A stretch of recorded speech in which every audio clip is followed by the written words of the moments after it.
تو اللہ عز و جل رحمت کے دروازے کھول دیتے ہیں اور تمام مسلمانوں پہ رحمت کی بارش ہوتی ہے، اور پہلا عشرہ بھی رحمت کا ہی ہے، سب کے تمام گناہ بخش دیے جاتے ہیں، اور یہ آخر میں اللہ تعالیٰ فیصلہ سناتے ہیں کہ میں نے تمام مسلمانوں کے گناہ بخش دیے۔ اس لیے رحمت کی بارش ہم پہ کی جاتی ہے، تو ہمیں اس رحمت کی بارش کو لپیٹ لینا چاہیے اپنی آنچل میں، زیادہ سے زیادہ عبادت کر کے، یہ فرض روزے رکھ کے، نماز ادا کر کے، اور اللہ تعالیٰ حضرت محمد صلی اللہ علیہ وآلہ وسلم کی پیروی کر کے۔ اس کے بعد دوسرا ہے کہ شام کے وقت یعنی افطاری کے وقت جب روزے دار افطاری کے لیے بیٹھتا ہے، اس کے سامنے ساری تمام نعمتیں ہوتی ہیں اللہ کی دی ہوئی، لیکن پھر بھی وہ ان چیزوں کو کھا نہیں سکتا، پی نہیں سکتا، کیونکہ اسے مغرب کی اذان کا انتظار ہوتا ہے۔ تو اللہ تعالیٰ فرماتے ہیں کہ اس وقت روزے دار کے منہ سے جو بو ہوتی ہے اسے مشک سے تشبیہ دی گئی ہے، اور فرمایا کہ وہ بدبو میرے لیے مشک سے بھی بہتر ہے۔ ایک بار حضرت موسیٰ علیہ السلام رضی اللہ تعالیٰ عنہ فرماتے ہیں کہ یا اللہ، میں نے آپ کا دیدار کیا ہے، میں آپ سے ملا ہوں، میں نے آپ کو دیکھا ہے، تو کیا مجھ سے زیادہ قریب آپ کے ہے؟ تو اللہ تعالیٰ فرماتے ہیں کہ اے موسیٰ، جب میرے نبی کی امت روزے رکھے گی، فرض روزے رمضان کے، اور افطار کے لیے بیٹھے گی، اور اس کے سامنے تمام وہ چیزیں ہوں گی جو وہ کھا سکتا ہے، لیکن اسے صرف ایک مغرب کی اذان کا انتظار ہوگا، اور اس وقت جو وہ دعا کرے گا وہ دعا میں اسی وقت قبول کر دوں گا، تو اس وقت میرے اور اس کے درمیان ایک پردے کا بھی فاصلہ نہیں ہوگا، تم سے زیادہ قریب وہ مومن ہوگا میرے۔ اس وقت تمہارے اور میرے 70 پردوں کا فاصلہ ہے، لیکن میرے اور اس مومن کے درمیان ایک پردے کا بھی فاصلہ نہیں ہوگا۔ تیسرا کرم یہ ہے کہ اللہ تعالیٰ اپنے فرشتوں کو حکم دیتے ہیں کہ 70 فرشتے ایک مسلمان کے لیے مخصوص کر دیے جاتے ہیں کہ میری امت کے اس مسلمان کے لیے جو رمضان کے روزے رکھتا ہے دن رات مغفرت کی دعا کرے، اور اس انسان کو فرشتوں کی دعا کی وجہ سے بخش دیا جاتا ہے۔ بے شک اللہ تعالیٰ ہر مومن کو حضرت محمد صلی اللہ علیہ وآلہ وسلم کے وسیلے سے بخش دے گا۔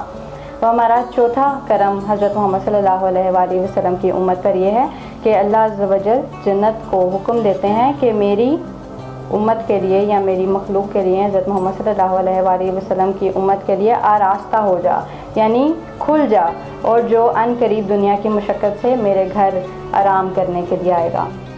حضرت محمد صلی اللہ علیہ وآلہ وسلم رمضان کے بارے میں ارشاد فرماتے ہیں کہ اگر میری امت کو یہ معلوم ہو جائے کہ رمضان کیا ہے تو وہ خواہش کرے گا کہ کاش پورا سال ہی رمضان ہو۔ جب ہم اللہ تعالیٰ کے حضور سجدے میں جاتے ہیں تو اگر تب ہمیں معلوم ہو جائے کہ سجدہ کیا ہے تو ہماری یہی کوشش ہو، یہی خواہش ہو کہ ہم پورا سال، پوری زندگی، جتنی دیر ہماری سانسیں چلتی ہیں وہ سجدے میں ہی چلیں، لیکن ہم اس بات سے بہت باخبر ہیں، اور ہمیں کوشش کرنی چاہیے کہ زیادہ سے زیادہ دین اسلام کو جاننے کی کوشش کریں، کیونکہ یہ دنیا یہیں پہ ہی رہ جانی ہے، ہم نے آگے جواب دہ ہونا ہے، اور نماز، روزہ، زکوٰۃ، حج اور توحید کا سوال کیا جائے گا، اور ہمیں اس کی تیاری زیادہ سے زیادہ کرنی چاہیے۔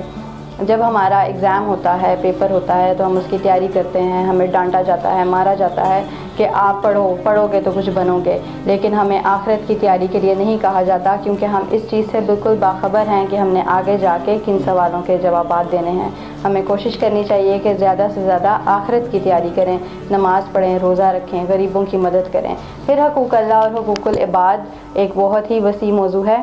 کہ بے شک ہمیں بخشنا اللہ تعالیٰ نے ہے، ہم ان کی عبادت کرتے ہیں، حضرت محمد صلی اللہ علیہ وآلہ وسلم کو مانتے ہیں، ان کی پیروی کرتے ہیں، بے شک وہ ہمارے لیے ایک بہترین عملی نمونہ ہے، لیکن ہمیں حقوق العباد کے بارے میں بھی بہت ہی وسیع طور پہ قرآن مجید نے حکم دیا ہے کہ جب تک ہم کسی کا خیال نہیں رکھتے، چاہے وہ ہمارے رشتہ دار ہوں، بہن ہوں، بھائی ہوں، والدین کی فرمانبرداری ہو یا پڑوسی ہو، جب تک ہمیں ہمارے رشتے یا انسان معاف نہیں کریں گے تب تک ہمیں اللہ تعالیٰ بھی معاف نہیں کریں گے۔ اس لیے صحابہ کرام رضی اللہ تعالیٰ عنہ لوگوں کا بہت خیال رکھا کرتے تھے، اور جیسے ہی شعبان ختم ہوتا تھا، رمضان شروع ہوتا تھا، تو اپنے مال میں سے زکوٰۃ نکالنا اور غریبوں کی مدد کرنا شروع کر دیتے تھے، تاکہ وہ رمضان آرام و سکون سے اور اپنی آسائشات کے مطابق رکھ سکیں۔